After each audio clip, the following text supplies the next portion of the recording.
aí a grande dúvida que fica, né? Para onde vai a bolsa? Será que a gente vai ter um rally de final de ano? Será que 2024 vai ser um ano positivo? A questão é, a conta de economistas é que a gente vai ter ali os maiores, se não o maior imposto do mundo, que seria IVA. 27,5%. Ele não pode, né, ser extremamente frouxo, então ele induzir um rally contínuo, isso é dificultar a vida dele lá na frente, o que poderia ser ainda mais prejudicial para todo mundo. E o Haddad está tentando se mostrar esse cara. Essa construção que está sendo feita em cima dele, eu acho que tem um componente teatral político importante. Muito boa tarde a todos, feliz aqueles que estão nos acompanhando. Mais uma vez começamos nossa série semanal. Eu, Rafael Wurzman, responsável aqui pela divisão offshore da Quitéria. Meu amigo e sócio, Thiago Pedroso, responsável pelas alocações de renda variável, o verdadeiro trader da Quitéria. Mais uma vez iremos trazer o resumo semanal de forma leve, concisa e divertida, né, Pedroso? Afinal, a melhor coisa na vida é dar boas risadas. Por favor, né? Qual que é a piada de hoje? Então, eu compartilhei um meme com você que você vai mostrar pro pessoal daqui a pouco, né? Boa. Então aguenta aí, galera, que vocês vão dar risada com essa aí. Um pouco polêmico, mas a vida, né, é feita pra isso no final do dia, né? Acho que não tem graça. Não tem graça. Não pode ser politicamente correto toda hora, né? Ah, pô, não toda hora, e saber que as opiniões divergem e respeitar todas elas. Exatamente. Né? E é isso aí. Então, vamos direto ao ponto. Pessoal, antes da gente começar a explorar o que aconteceu essa semana e trazer, né, um resumo mais macro, eu queria comentar com vocês um post que o estrategista-chefe da XP, né, Fernando Ferreira, fez essa semana no Twitter. Ele comenta o seguinte: o mercado costuma testar todas as teses que viram consenso. Né? Aonde eu quero chegar? Alguns exemplos de 2023. E Pedroso, põe no mute aí seu computador que tá fazendo barulhinho.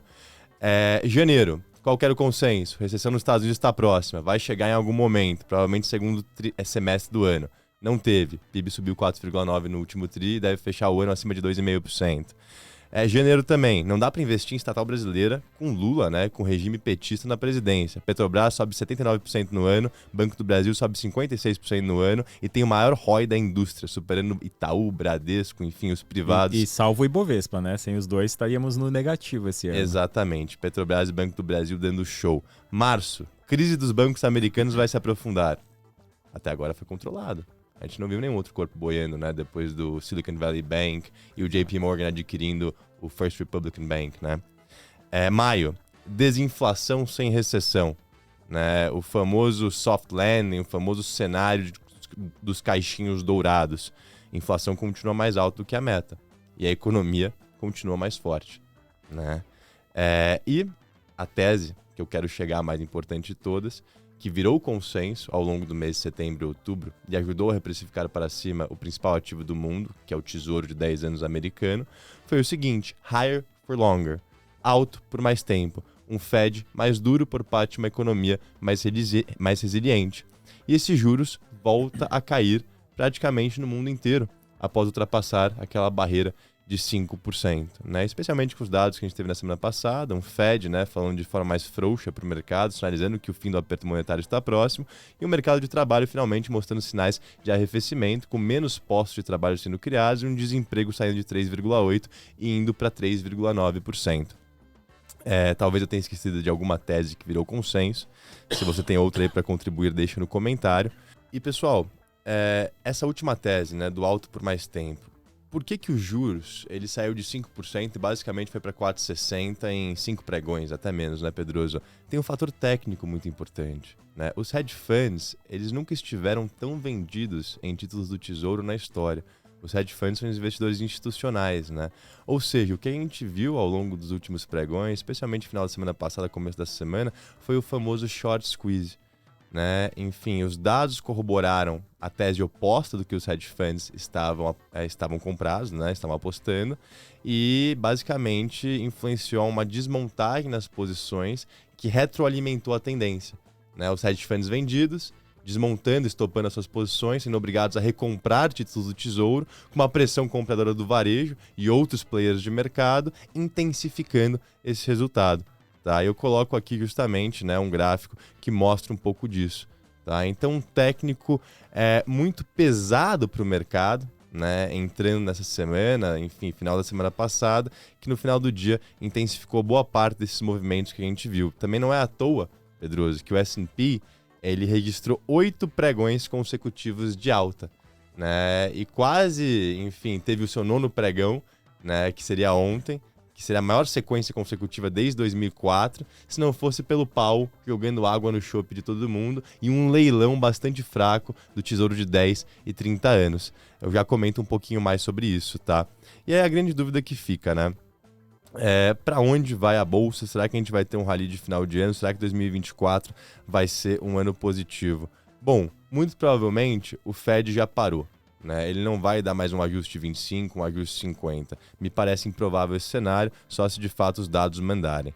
Ok, o que acontece com a bolsa quando o Fed pausa, né, e eventualmente começa a cortar meses depois, né, semestres depois?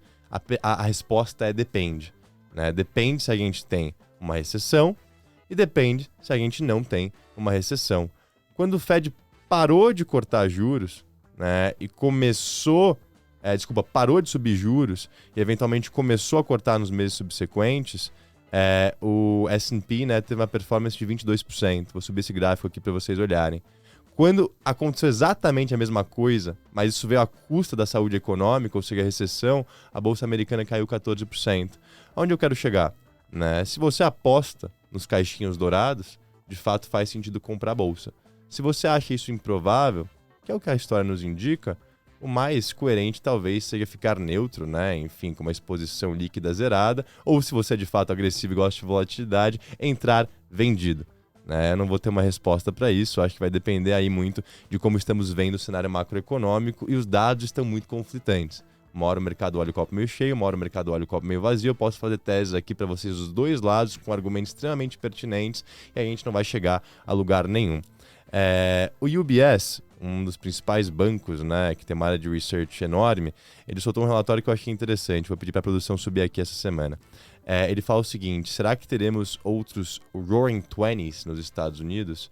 Roaring Twenties foi aquela época de 1920 a 1930, antes da Grande Depressão, que teve uma revolução cultural, enfim, o mercado foi extremamente pujante, muita pessoa alavancada, crédito abundante, juros baixos, inflação baixa, né? Enfim, cenário maravilhoso que impulsionou o crescimento econômico e, de fato, né, criou ali os moldes para a Grande Depressão da década seguinte. E o UBS fala, o Roaring Twenties ainda é o cenário bullish, né? Então não é o cenário base, mas a probabilidade dele está aumentando. E o que seria isso, né? Seria um PIB ficando na média de 2,5% acima, uma inflação entre 2% a 3%, um juros de 10 anos na casa de 4% e um juros corrente, né, a Selic americana que a gente chama de Federal Fund Rates, na casa de 3% a 4%.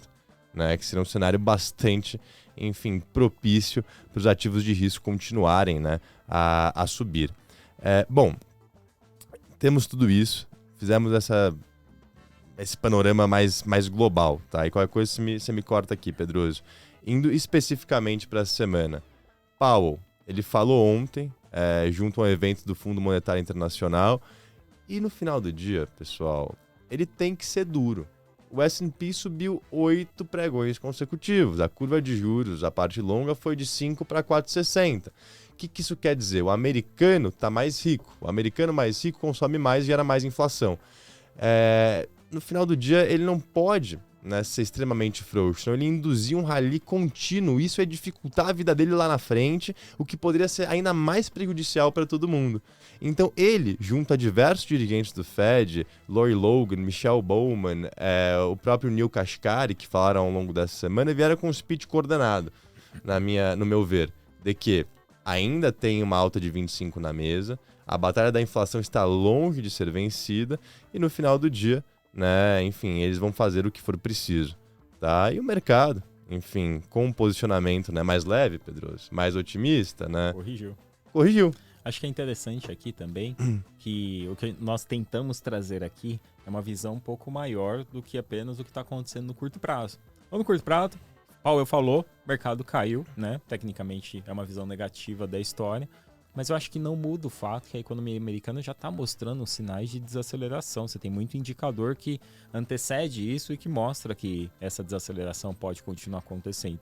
Então tudo que aconteceu até aqui, né? A precificação que foi colocada na mesa, eu acho que não teve uma mudança significante. A gente ainda vê cenário que entra em desaceleração, os juros americanos provavelmente deve cair em algum momento ali na frente, só que o Powell, o trabalho dele é exatamente esse, ele precisa controlar as expectativas, porque você ainda tem um cenário de inflação elevada, a batalha não está ganha.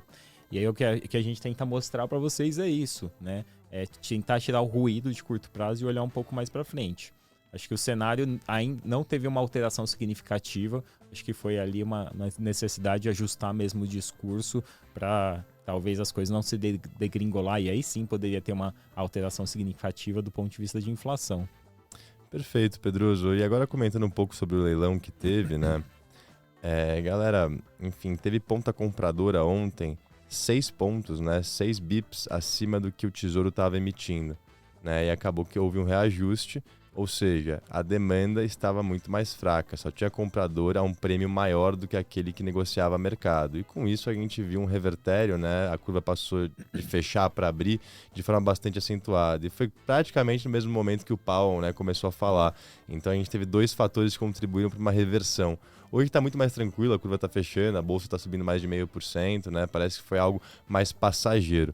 Dito isso, a gente não pode esquecer que o Fed acumulou 25% dos títulos do Tesouro em circulação no QE, né? Naquela compra de títulos sem precedentes que ele fez de 2020 a 2022. 25% dos títulos em circulação estão no balanço do Fed. E agora está fazendo o oposto, Fed, né? Em tese ele está vendendo, vamos chamar isso para simplificar. A operação é um pouco diferente, mas fique que o Fed é um vendedor hoje de títulos do Tesouro. Ou seja, aquela ponta compradora que apoiou o mercado não existe mais. A gente não pode esquecer que para financiar o déficit americano, essas emissões vão continuar vindo, né? Semana após semana, o Tesouro vai a mercado buscando dinheiro. E já está claro que ano que vem vai ter um aumento de 23% em termos de arrecadação, né? Em termos de emissões frente ao mercado.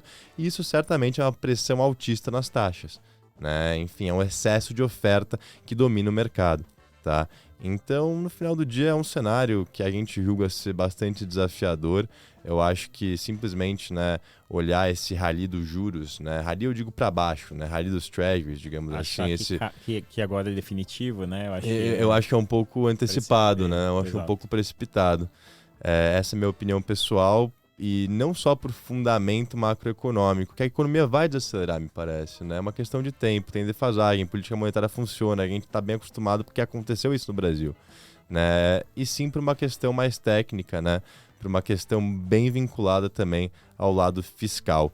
E aí, Pedroso, você sabe que eu sou fã do Warren Buffett, né? No sábado passado ele divulgou, a Berkshire Hathaway divulgou o seu resultado frente ao mercado, referente ao terceiro trimestre. O lucro operacional subiu 40% ano contra ano. Acabou que foi um belo resultado, tá? Ele recomprou ali alguns bilhões em ações. Mas o que eu quero chamar a atenção, que eu peço para a produção subir agora, pelos últimos 4 trimestres consecutivos, a Berkshire tem sido uma vendedora líquida de ações. Ou seja, ela tem vendido mais do que comprado. E com isso, hoje, ela acumula um caixa de 157 bilhões de dólares, caixa recorde, nunca teve isso na história. E esse caixa, Pedro, está rendendo 5% ao ano, 5,5% na ponta curta da curva de juros, né? Tesouro de 6 meses até um ano. Quanto representa do todo isso? Do market cap da Berkshire, você diria? O total que eles têm em recurso. Não necessariamente market cap, né? Eu diria que é uns 25%, viu, Pedroso? É bem alto. Entre 20% a 30%. É bem alto. É bem alto. Então, acho que a mensagem está dita, né? Buffett não deve estar muito animado com os valuations que ele enxerga hoje. Ele é um caçador de pechinchas, de barganhas, e ele não cai na onda da turma, né? Ele não cai na onda, né, do consenso. Ele vai ali e olha o micro, se ele gosta da empresa, ele investe. Não deve ter achado nada bom, optou por aumentar a caixa, afinal o caixa dele nunca foi remunerado tão alto nos últimos 20 anos, né? Os 5,5% que ele trava no Tesouro, ele não viu isso, né, ao longo das últimas 2 décadas. E enquanto isso, ele vem recomprando ações da própria Berkshire a um ritmo bastante saudável, né? Acho importante a gente comentar. Disney divulgou o resultado também, Pedroso, e finalmente ela respirou. A Disney que estava esperando por aparelho, tirou ali o aparelho agora e está andando por conta própria. Por que eu digo isso, galera? A Disney tem tido uma performance horrorosa. Pense que o caixa da Berkshire compra a Disney. Se o Buffett quisesse, ele ia lá, bum, passa no débito aqui que eu vou levar vocês. Né? A Disney vale 150 bi hoje no mercado. Ela chegou a valer 300 bi, se não me engano, 2 anos, 1 ano e meio atrás.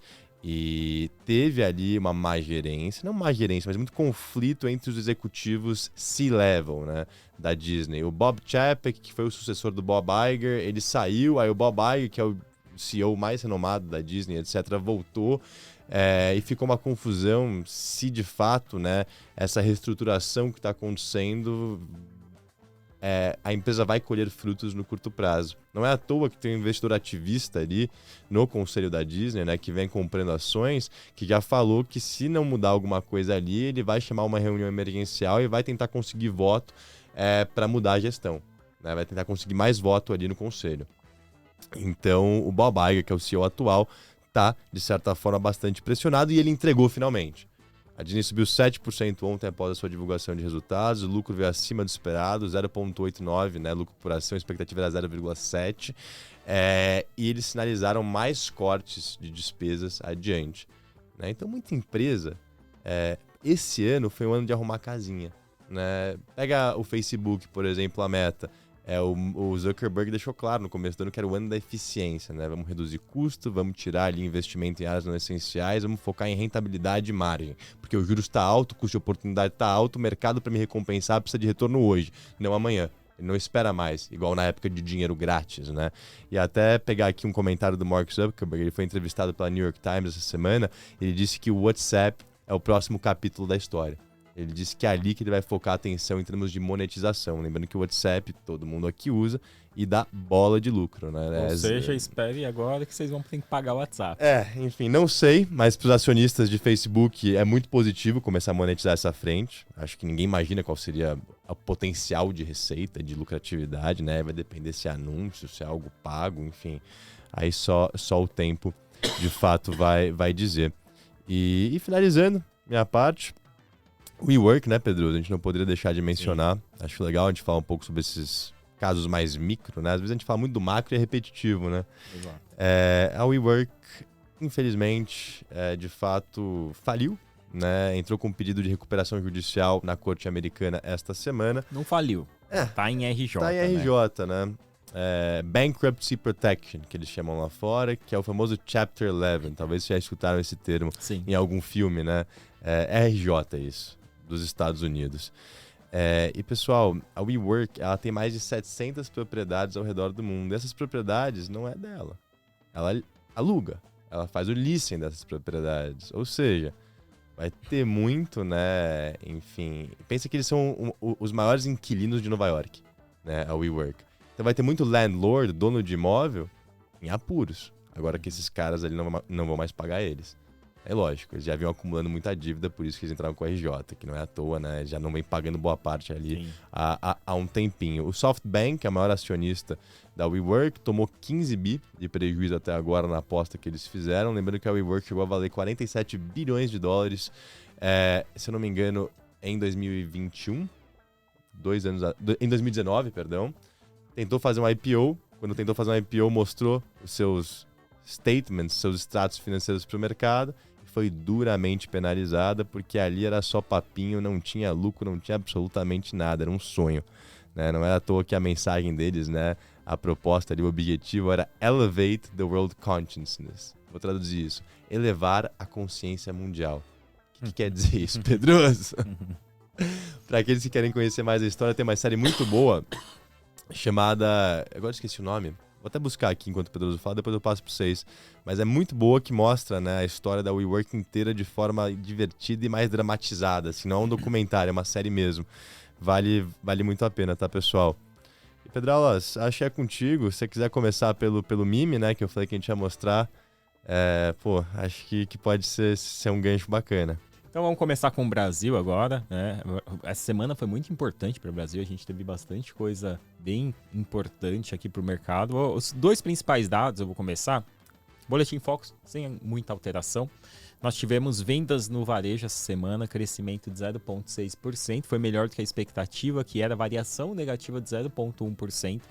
Subiu o gráficozinho aí, vocês veem que vendas no varejo vem se mantendo até que relativamente estável. E aí saiu também IPCA de outubro, inflação de 0,24, saiu hoje IPCA melhor do que o esperado, era a expectativa de 0,29 de alta, a inflação continua sendo um fator positivo aqui no Brasil, né? Ela vem sendo comportada, a inflação dos últimos 12 meses, o IPCA ficou em 4,82%, o mercado está esperando que a inflação fique abaixo da meta do Banco Central, do topo da meta, que é 4,75%, ela deve fechar por volta de 4,65% esse ano. E o que de importante, verdade, aconteceu no Brasil essa semana? Reforma tributária.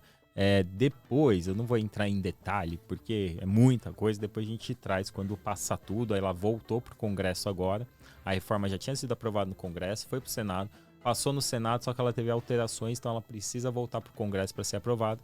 Uma nova briga, estão falando em fatiamento, porque tem parte da reforma que não está sendo aceita por parte do deputado, então talvez eles vão aprovar uma parte agora e as outras pode ser aprovada ao longo do tempo. Mas está passando a reforma tributária, ela vai mudar algumas regras do que já tinha sido proposto e depois a gente traz aqui com mais detalhe. Pedroso, acho que teve muita notícia circulando que com isso o Brasil poderia ter o maior imposto do mundo, né? O IVA, que é o Imposto sobre Valor Agregado. Então eu trouxe isso aqui, porque qual que é o ponto, né? A gente tem duas visões. Você ali, como empresário, pessoa física, a reforma é ruim. E a gente, no geral, vai ter mais imposto. Talvez não o seu imposto efetivamente seja maior, mas no todo mundo vai ter mais imposto, vai ter que pagar mais para o governo. Parece e assim, que esse governo foi eleito com essa pecha. A gente só sabia desde o começo que ele não vai cortar gasto, que ele precisa cumprir a questão fiscal. Nenhum governo para de pé se não cumprir a questão fiscal. Você pode ser de esquerda, de centro, de lado, qualquer... A economia precisa andar, e para a economia andar no mundo capitalista, você precisa ter um fiscal ajeitado. E para você conseguir ajustar o fiscal, ou você corta gasto, ou você aumenta a sua receita. É um dos dois. Exato, você tem sua ou continha dois, lá no né? banco. Ou você ganha um salário maior para você pagar suas contas, ou então você corta seus gastos. O governo decidiu pelo lado mais fácil, vamos tentar aumentar o gasto, né? Porque cortar aqui... Então, assim, do ponto de vista de mercado, a reforma é positiva, porque o mercado é aético, o mercado... Sinceramente, não quer saber de onde vem o dinheiro, vai resolver o fiscal, talvez possa ter impacto lá na frente em crescimento, enfim, pode ser, a reforma tem alguns pontos positivos que vai ajudar na questão de eficiência, mas a questão a conta de economistas é que a gente vai ter ali um dos maiores, se não o maior imposto do mundo, que seria IVA. 27,5%, né? Que chega a 27,5%, mas tem economista falando que pode chegar perto dos 28%. Hungria é o maior imposto atualmente, o maior IVA do mundo é 27%. Uma delícia, né? Você ter um imposto igual de país desenvolvido, mas para ter serviços de países subdesenvolvidos. De país emergente. E Pedroso, eu acho que de ponto de vista também de investimento estrangeiro e mercado, né, a grosso modo, a proposta dessa primeira etapa da reforma tributária foi unificar, né, diminuir a complexidade de fazer a declaração do imposto de renda. O Brasil tem a maior carga horária para as empresas conseguirem, né, de fato saber o que tem que pagar, o que não tem que pagar, juntar tudo isso e paga milhões com contadores e advogados. E aquela bagunça, né? Aquela bagunça. Litígio para todo lado, né? Empresa entrando contra o governo. Aí você olha hoje o balanço de muitas empresas no Brasil, você bilhões e bilhões ali que o cara tá disputando na justiça. Se o ICMS que ele vai pagar é disso ou se é daquilo e sobe, aí agora tem a questão do CARF, que o governo tá tentando ter o voto de qualidade, mas ainda assim, se não passar, ele leva para o Supremo. E você tem um custo absurdo, não só para a empresa, mas para o próprio governo, né? Imagina, você tem que manter toda uma estrutura jurídica, você tem que manter tribunal de para poder atender tudo isso. Então, de fato, a questão do imposto no Brasil é uma bagunça. E a reforma é muito importante desse ponto de vista de eficiência. Só que o ponto o Brasil é o país dos penduricalhos, né? E aí todo mundo, quem grita mais, consegue ganhar mais. E o que está acontecendo na reforma atualmente é isso. Quem grita mais, quem tem mais, quem é maiorzão lá, né? Vai lá e consegue defender a sua parte. Então vai lá o setor X, setor Y, aí o agro fala, não, mas aqui não pode mexer, aqui a gente é importante para o Brasil. E aí esse bando de penduricalho vai começando a elevar o imposto médio, que é o IVA, porque você começa a dar subsídio para esse. Então, se esse paga menos, o outro vai ter que pagar. Porque o fato o governo não tem espaço para ter menos imposto, porque ele não quer cortar gasto. Então, se ele não tem espaço para ter menos imposto, ele tem que manter no mínimo o mesmo nível de arrecadação que ele tem hoje, né? Na verdade, ele quer aumentar. Mas para ele manter o mesmo nível, se ele vai ter que dar desconto, se um setor vai pagar menos, o outro vai ter que pagar mais. Alguém vai ter que pagar essa conta. Então isso eleva o IVA geral, né, que é o imposto médio que todo mundo vai pagar, para poder atender esse setor que ele julga ser mais importante ou não para a economia. E infelizmente nem sempre é a verdade absoluta, né? A gente vê setores que não são tão eficientes assim, não são tão relevantes na geração de emprego, por exemplo, e paga menos imposto do que setores que são muito mais essenciais. Então, é o grande dilema que a gente tem no Brasil hoje. E aí sobe a fotinha aqui do nosso querido amigo Fernando Tachad. Era esse amigo, né? Exato. Foi programado para taxar, né? A minha crítica aqui tirando qualquer questão política, tá? A gente não tá querendo uma brincadeira questionar mesmo, aqui, PT, não seja quem for. A crítica é pela forma que o governo está seguindo para poder resolver a questão fiscal.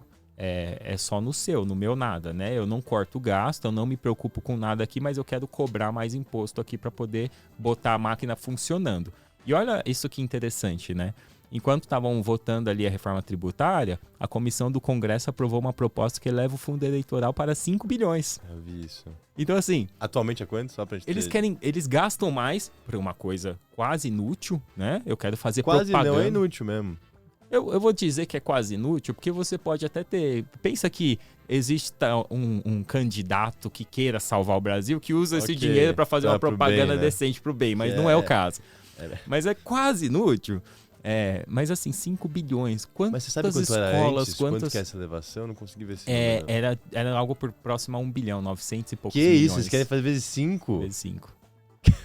Porque a justificativa deles é o seguinte: lá atrás, eles tinham financiamento de empresas, né? A Lava Jato acabou com isso, porque a gente descobriu que as empresas estavam dando toma lá da cá. A construtora dava o financiamento para poder depois ter obra e bababá. Então acabou, então não pode mais. Aí teve um outro evento que foram super ricos entrando na política, que foi sempre uma discussão. Até que ponto esse cara vai concorrer comigo, né? O deputado lá do interior de não sei de onde, o governador. Aí tem o outro cara que é super rico, e aí esse cara investia na campanha dele e o outro não tinha condições. E agora eles querem usar o dinheiro público para fazer isso. Só que você vê que, ao mesmo tempo, é mais um gasto inútil e, ao mesmo tempo, quem vai pagar a conta é todo mundo. Então, assim, de novo, do ponto de vista de mercado, a reforma que está passando ela é positiva. O mercado fez uma leitura neutra, muito mais por conta dessa história de toma lá da cá, subsídio para cá. Então, assim, não resolve muito dos problemas, mas ela é eficiente, ela vai ajudar as empresas a gastar menos tempo, ela diminui muita complexidade. Então, do ponto de vista de mercado, a reforma é positiva e ela entrega, do ponto de vista fiscal, um encaminhamento ali para tentar ajeitar as contas. Do nosso ponto de vista, infelizmente, a gente vai pagar mais imposto por menos, né? Quem paga aí educação, saúde, sabe que no fim a gente paga muito para ter menos em troca. Então essa é a reforma que está saindo e tem uma outra coisa que está rodando, que está no Supremo Tribunal, que essa é importante. Eles estão tentando julgar uma mudança da forma de correção do FGTS. Hoje o FGTS, para quem é funcionário, ele tem lá o dinheirinho guardado que a empresa recolhe e ele é remunerado a TR mais 3%. Né? O que está sendo discutido é que hoje essa remuneração ela é muito baixa, menor do que a inflação, inclusive. E aí está sendo discutido alterar essa taxa. O governo está sugerindo que seja o IPCA, que seja remunerado pelo IPCA. Só que aí também a grande discussão é se isso seria retroativo ou não, porque se for retroativo, tem cálculos que falam que seria algo por volta de 300 bilhões que deveria ser devolvido para os trabalhadores. Eu acho muito improvável que o Supremo chegue a essa questão de ser retroativo, mas a alteração do indexador muito provavelmente vai acontecer. Qual é o impacto disso? O impacto disso é o custo maior, provavelmente, para financiamento imobiliário. Hoje o FGTS ele é um recurso que é muito utilizado para funding, que é o dinheiro que toma lá, que empresta do outro lado. Né? O governo usa parte disso para investimentos em infraestrutura. Então você tem o FII-FGTS, que investe em empresas ou em projetos específicos de infraestrutura, que é importante para a economia. E uma grande parte disso é utilizado para financiamento de habitação popular, principalmente. Então a Caixa Econômica que utiliza esse recurso, se vocês tomaram financiamento ou já viram como funciona, normalmente a taxa na Caixa é menor. exatamente porque o custo de captação dela é menor. Ela tem o FGTS lá, que ela capta 3% mais TR. O banco vai emitir uma LCI que capta, sei lá, 80% de CDI, que é 9% ao ano. Ou a poupança lá no banco, né, que é 6% mais TR. Então, o custo de captação da Caixa é muito baixo, ela consegue liberar linhas de financiamento menor, principalmente para moradia popular, né? A gente vê esses programas Minha Casa Minha Vida e tal, que sai com a taxa de 8%, 9%, só com Selic de 13%, né? Como o cara consegue, é porque ele tem. Então isso poderia trazer um impacto ali. O setor de construção na Bolsa teve algumas variações, alguns dias muito impactado por isso. Mas é uma notícia que fica no radar. Eu acho que o grande risco seria olhar isso retroativo. Eu acho improvável de passar, mas está sendo votado, tá? Ainda não passou. E aí, por fim, aqui, para falar de Brasil, a gente teve essa semana toda... Essa semana não, as últimas semanas teve aquela discussão, né, do Lula falar que não ia ter déficit zero, que a gente vai ter um déficit e tal. E aí essa discussão vai e vem. Agora saiu hoje uma notícia na coluna do Lauro Jardim falando que a Haddad vai conseguir bancar o déficit zero pelo menos até março do ano que vem. Ou seja, março do ano que vem tem um relatório de despesas e receitas do governo. O Haddad queria levar o déficit zero na lei de diretriz orçamentária até lá, porque ele acha que até lá ele poderia conseguir aprovar ou dar andamento em algumas questões que estão rodando no Congresso que poderia aumentar a arrecadação e manter o déficit zero ou muito próximo a zero o ano que vem. E aí lá ele decidiria se altera ou não a meta fiscal. Então estão falando que o Haddad conseguiu convencer o Lula pelo menos carregar até março, se for positivo, ponto positivo ali pro mercado. Final de ano tá dando pinta de que vai ser bom pro mercado, tá? A gente tá tendo bastante notícia que tá encaminhando, a gente tá vendo juros caindo. Mas é engraçado, né, Pedroso? Pô, o Lula vai lá, fala de mudar a meta fiscal e com isso a nossa curva de juros sobe, o Tesouro faz leilão toda semana, né? E, pô, ele vai lá e capta taxas maiores que eventualmente custam milhões, bilhões pro próprio Tesouro, que prejudica, né, o fiscal em si. É um pouco contraintuitivo. Um pouco parecido com a meta de inflação, né? Eu vou dar uma opinião particular aqui. Eu queria que você chegasse lá. Eu acho que o governo do PT, ele já tem esse histórico. É muito morde-a-sopra. É tudo em cima da política. É um teatro. Exato. É um teatro. O Haddad, ele não tá sendo esse cara por acaso, na minha opinião. Esse cara que é o pragmático, que é o conservador. Ele foi mais colocado razoável lá, do governo. Construído. Essa história foi construída, na minha opinião, para ser assim. Um lado puxa para a esquerda, outro lado mais pragmático, e até as discussões muitas vezes podem estar sendo feitas. É um chute, tá? De que até essa história de Lula fala que não vai ter déficit, eu acho que pode ser uma forma, do ponto de vista de reeleição lá na frente, se eu quero colocar alguém para concorrer num cenário que a gente tem uma polarização aqui no Brasil, porque você tem o grupo que é mais extrema Bolsonaro, você tem um grupo que é mais extrema de esquerda, e você tem um mundo que é gente igual eu e você, que são pessoas que querem o melhor para o Brasil, não importa qual lado seja, e que talvez não gosta de nenhum extremismo. E o Haddad está tentando se mostrar esse cara, essa construção que está sendo feita em cima dele, eu acho que tem um componente teatral político importante. E talvez essa história, agora não vai ter déficit, agora vai, e aí o Haddad consegue fazer isso lá pro ano que vem, vamos deixar para março. Ganha mais uma batalha, depois ter ganhado a batalha de mudar a meta da inflação. E a gente sabe como as notícias rodam rápido e como a mídia influencia, ela infla também muita coisa, né? Então, agora a mídia solta aquela matéria e escreve lá no Brasil Journal, não sei o quê, e aí daqui a pouco o Haddad vira o salvador da pátria. Opinião. Agora vamos lá. O que tivemos aqui de resultado corporativo no Brasil? Itaú, resultado fantástico. O banco mantendo o resultado sólido. O papel subiu forte no dia.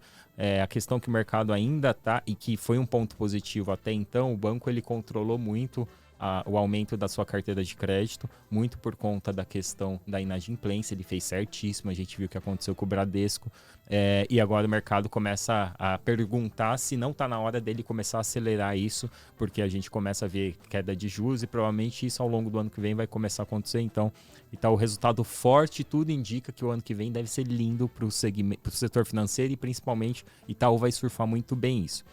Bradesco, veio já uma melhora no resultado. O Bradesco que apanhou muito com o aumento de inadimplência, mas ainda está sentindo isso. Você ainda tem um efeito aqui que está ainda levando o resultado a algum peso.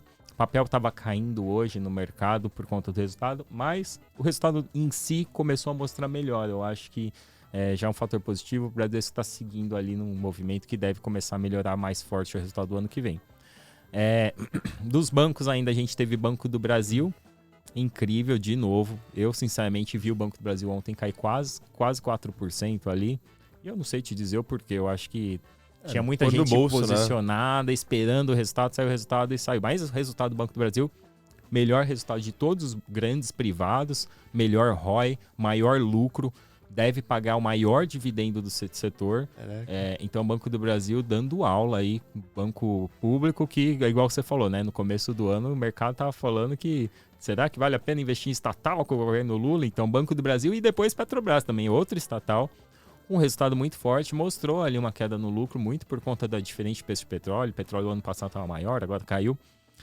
Mas ainda assim, gerando muito caixa e, consequentemente, vai pagar dividendo. A discussão que o mercado estava tendo é se a empresa ia pagar dividendo com o Lula ou não. Dada a condição fiscal do país, eu não, sinceramente, eu não sei se o governo tem tanto espaço para evitar de receber os dividendos, né? Até porque esse dividendo lá para o governo ajuda e ele vai poder investir em outras coisas, de obras, enfim. Então, eu acho que a Petrobras continua sendo uma geradora de caixa muito forte, pagando bons dividendos. E assim, o petróleo, ele não estressou, né? É uma outra verdade absoluta que o mercado errou, né? Porque eu já ouvi esse ano, algumas vezes o mercado analista falar que o petróleo ia romper os 100 reais. Agora é guerra de não sei, da Ucrânia. Não, agora o petróleo vai para 200 reais. Reais não, perdão, dólar. Agora é a guerra de Israel. Não, agora vai. E toda vez o petróleo volta. Quem tá mandando no preço do petróleo no fim do dia é a economia global.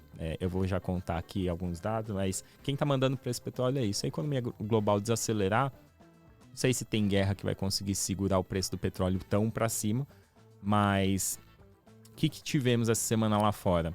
Europa, dados no geral bem fracos. Saiu alguns dados, né, de atividade econômica.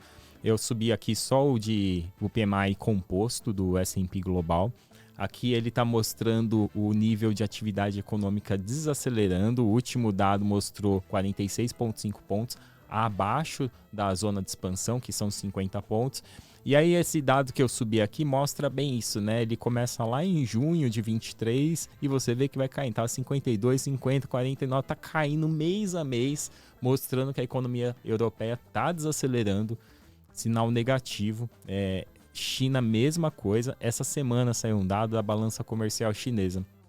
Mostrou importações porrando, bem acima do esperado. Exportações abaixo do esperado. Balança comercial, né? Porque a gente teve mais importação do que exportação. É bem pior do que esperado. Veio 56 bilhões, a expectativa era 77. Qual leitura você faz disso, Rafa? A economia está desacelerando, né? Economia mundial desacelerando, mas o consumo da China, lindo, né? Importação. Então, de fato, o chinês tá até consumindo, mas a gente está vendo as exportações chinesas mostrando uma desaceleração global. Aqui eu acho um grande indicativo, né? A China é o quintal ali de industrial do mundo, né? A China vem colocando muito estímulo na economia, né? Lembrando que ele está em outra fase do ciclo do que Estados Unidos, Europa e o próprio Brasil, né? Isso, agora vem a última ponto de a gente fala disso, né? CPI caiu 0,1 e PPI. Então, o CPI que é preços ao consumidor e o PPI que é preços ao produtor. O PPI caiu 2,6% em outubro, ou seja, a China está colocando vários estímulos na economia. E ela tá com esse risco de deflação, que é péssimo, né? Até porque o mercado tem aquele medo de que a China vire um Japão da década de 90, 2000 ali, né? Com deflação e baixíssimo crescimento, ou crescimento negativo. E a China também, ao mesmo tempo, com inflação menor, ela tem espaço para colocar mais estímulos na economia. É nisso que o mercado está se apegando, né? Porque se você só for olhar do ponto de vista de dados, a economia chinesa está desacelerando, está com deflação. E o que é engraçado é que o minério de ferro bateu uma máxima de 2 anos nessa semana. É engraçado isso, né? Você olha e fala, pô, maior crise imobiliária de todos os tempos, e minério de ferro, matéria-prima, né? Desse setor, indo pra cima. Mas, Como é que você faz essa leitura, Pedroso? É o mercado olhando pra frente, isso? Na verdade, assim, o consumo de minério da China não caiu. Ele até aumentou um pouquinho, se você for ver. Então a China está comprando muito minério, mesmo com essa história de setor imobiliário e tudo. O que eu já vi de análise é que outros setores vêm compensando essa queda de consumo no setor imobiliário. E aí também tem a expectativa futura do estímulo. O mercado tá achando, não, agora vai vir estímulo para o setor. E aí tá puxando um pouquinho mais o minério ainda. Então essa leitura que eu acho que o mercado tá fazendo. O consumo a compra, pelo menos a compra, o embarque de minério da Vale vem aumentando. A gente vê o consumo no geral. Então. Eles continuam comprando minério. Mantendo mais ou menos o mesmo pace ali, mantendo mais ou menos o que já tinham. E aí para somar isso, é sempre aquela expectativa. Agora vem a novo estímulo, então é o que vem segurando o preço. E aqui eu acho que eu encerro minha parte. Tem mais alguma coisa a complementar, senhor Rafael? Pedroso, acho que é isso também do meu lado. Enfim, acho um pouco mais curto. Gostei muito das suas análises. E semana que vem tem mais, né, Pedroso? Vamos deixar o pessoal liberado aqui para aproveitar o sabadão. Imagina que vai estar sol pra caramba. 37 graus só. 37 graus. Então, galera, aproveitem, curtem o sol, façam um churrasco em nossa homenagem, cervejinha, que a gente vai estar fazendo o mesmo aqui por vocês. Grande abraço a todos. Abraço, tchau, bom final de semana.